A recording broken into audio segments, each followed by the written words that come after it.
Mark, before we get into the picks, do you want to just sort of play off the points we were just making? Is the growth outperformance obviously tied to this loss of momentum, this decline in interest rates? Well, I think one thing the growth trade has going for it is it's going to work if the Delta variant continues or we get another variant of this horrible virus.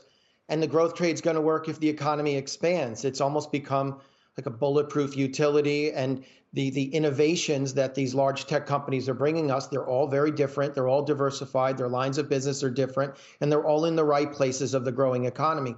I think that has a lot to do with how it's done well here as the value and cyclical trades have declined just a little bit. So it sounds like you're not saying get out of technology. You're just saying here's a few other names that should see similar kinds of gains or maybe similar valuations. What are they? Well, you're right. There's no way we would get out of technology right now. It's almost impossible to be invested and not be in technology. First of all, it's just too prevalent throughout. But I think what we want to do as investors is broadly diversify and look for sectors that may be beaten down just a little bit, but have strong underpinnings, strong franchises, good companies that are getting hit by this Delta variant in the travel space.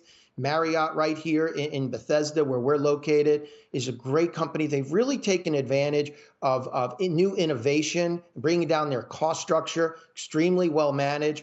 The Starwood merger has gone very well. If you go in certain markets, they have pricing power. You know, it's the sort of merger that today I'm not sure would go through under the Biden administration because it's really reaped benefits for shareholders. Some other names in the tech space, we like Amazon because it just hasn't participated this year. And we think its cloud emphasis is very undervalued. And I think even if the regulatory pressures come down hard on companies like Amazon, we're not afraid of what a breakup would mean for them in terms of enterprise value and stock.